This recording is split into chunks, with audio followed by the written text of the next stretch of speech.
Welcome back to the deep dive. This time, we're diving into the Chinese gaming industry, and more specifically, we're going to be looking at this phenomenal success, Black Myth: Wukong. I mean, this game didn't just win the 2024 Steam Game of the Year award. It completely blew past everyone's expectations and just shattered all kinds of records. Yeah, you know what's really interesting about Black Myth Wukong? It's the story of the team behind it. You have these developers who many considered losers, and yet they achieved global recognition. I think their journey really speaks volumes about how Chinese creativity is evolving and finding its place on the world stage. Okay, so let's dive into some of these achievements of the game. We're talking about 28 million copies sold globally in its first year, Wow. which is incredible. That's even more than The Witcher 3 sold when it first came out. And that translates to a massive 9 billion RMB, which, if you can believe it, matches miHoYo's entire revenue for 2023. That's insane. Yeah, those are mind-blowing numbers, especially for a game coming out of China. Right. And, it is important to understand that Chinese games typically don't see that kind of global success. On average, only about 28% of their revenue comes from overseas. Oh, wow. But Black Myth, Wukong completely flipped the script. 58% of their revenue came from outside of China. Wow. That's a huge shift. Yeah, it really is. And it's not just about the sales figures, right? Player engagement is through the roof as well. We're looking at a 91.2% paid user rate on Steam, which is crazy high compared to the average of 67% for the platform. Yeah, that's definitely a sign that Black Myth Wukong really connected with gamers from all over the world. It wasn't just a commercial success, it was a cultural phenomenon. Absolutely. All right, well, let's rewind a bit and talk about the team behind all of this, Game Science. It was founded by Feng Ji and Yang Qi, and their story, believe it or not, starts with a setback. They were former Tencent employees who left feeling kind of frustrated. They had this project called Fight the God, and they felt they had to compromise their vision for the game because of commercial pressures.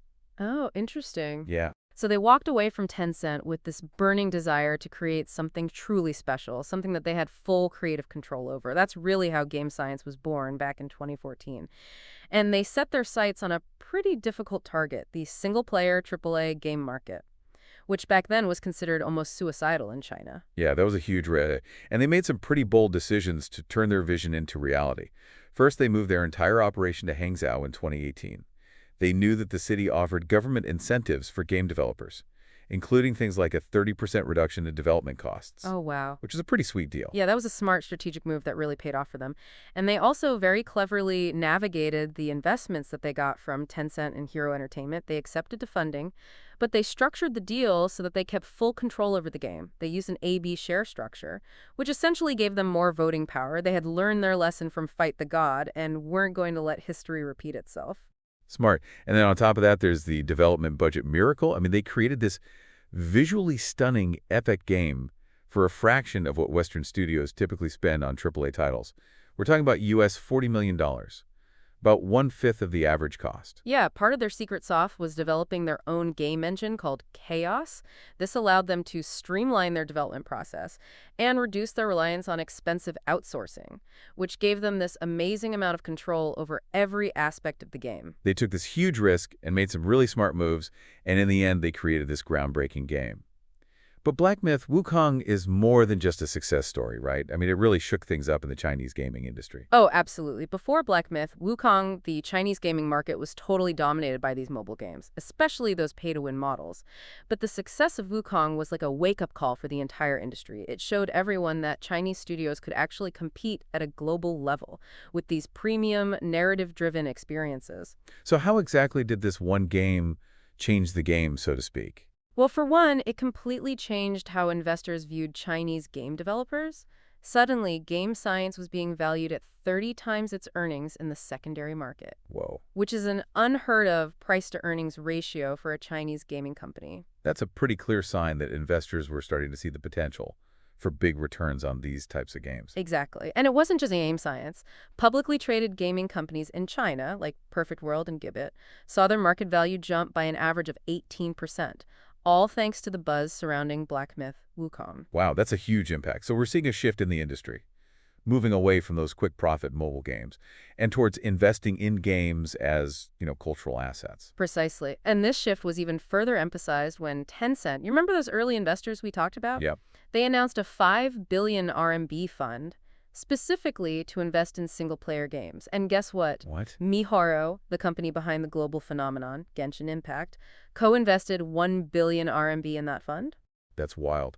It's really fascinating to see how this one game sparked this kind of capital migration within the industry. It really is. It's as if Black Myth Wukong opened the floodgates for this new wave of investment in higher quality, story-driven games with global appeal. And speaking of global appeal, we can't forget about the investment from Saudi Arabia's sovereign wealth fund, the PIF. They acquired a 5% stake in the overseas distribution rights for a crazy US $230 million. Yeah, that was a landmark moment for sure. It marked the first time ever that a Middle Eastern Gulf state invested in the Chinese cultural and creative industry. It was a huge signal that Black Myth Wukong had arrived as a global force. Okay, so we've established that Black Myth Wukong changed the perception of Chinese games, both domestically and internationally. But what about the development of the game itself? What were some of the tactics that game science used to overcome these unique challenges of the Chinese market? Well, they employed what we could call a Chinese survival code for AAA game development. One key tactic was policy arbitrage. They took advantage of Hangzhou's special designation as a digital trade port. The city had all these pilot policies. That allowed them to cut through a lot of red tape. For example, they were able to get their game approved in just 6 months. Wait, really? Yeah, Instead of the usual 18? instead of the usual 18 months. So they actually used government regulations to their advantage. How did they manage that? It wasn't about breaking the rules. It was about working strategically within the system. They saw an opportunity and seized it. That's clever. What other tactics did they use? Another smart move was what we call talent siphoning. They found this really ingenious way to attract top-tier international talent without having to hire them full-time. How did they do that? They offered what they called producer credit clauses in their contracts, which basically gave these big names recognition for their contributions, but didn't require them to relocate or commit to these long-term contracts. So they were able to get expertise from people like Jose Li, the art director of God of War, without having to pay those full-time salaries. Exactly. They got access to all this top-tier talent for about a third of the cost of hiring them full-time. It was incredibly strategic. Wow, so we've got policy arbitrage, talent siphoning. What was the third part of their survival code?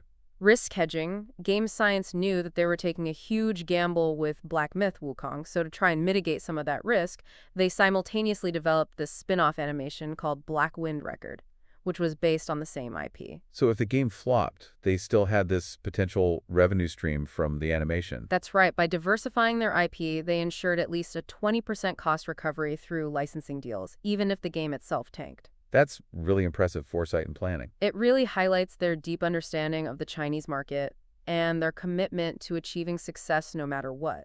We've talked about the business side of things and, the strategy and the risks behind Black Myth Wukong.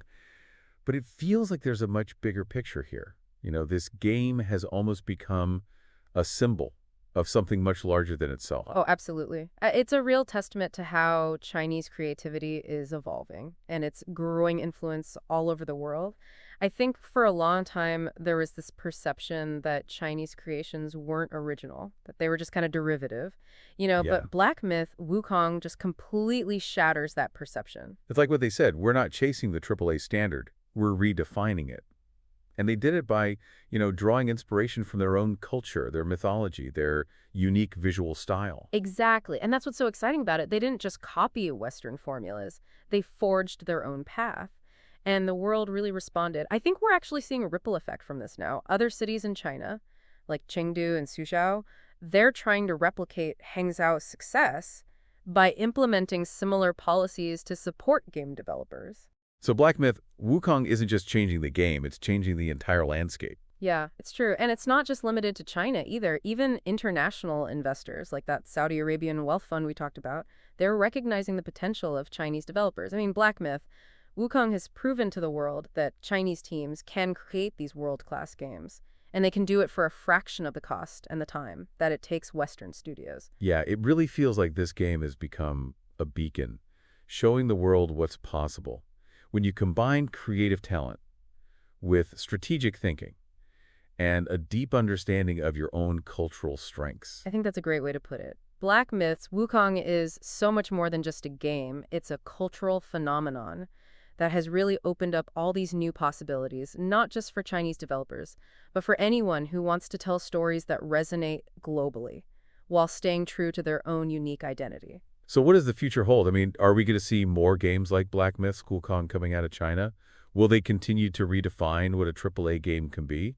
I think this is just the beginning. The success of Black Myth. Wukong has created this new path, this new model for success. It's shown that Chinese developers can make games that are both commercially successful and culturally significant. Well, we'll certainly be watching closely to see what comes next. And for you, the listener, here's something to think about. Black Myth. Wukong is a powerful example of how a game can become more than just entertainment.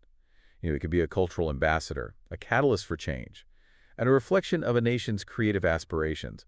What other games have you played that have kind of transcended those boundaries of entertainment and left a real, lasting impact on you? That's a great question to leave our listeners with. Games really have this incredible power to move us, to challenge us, to make us see the world in new ways. Black Myth, Wukong is a perfect example of that power. And I think it's a good reminder that the most compelling stories often come from the most unexpected places. Well, thank you so much for joining us on this deep dive into the world of Black Myth, Wukong. We hope you've learned a thing or two about the game, the team behind it, and the constantly changing landscape of Chinese creativity. Until next time, keep exploring, keep questioning, and keep diving deep.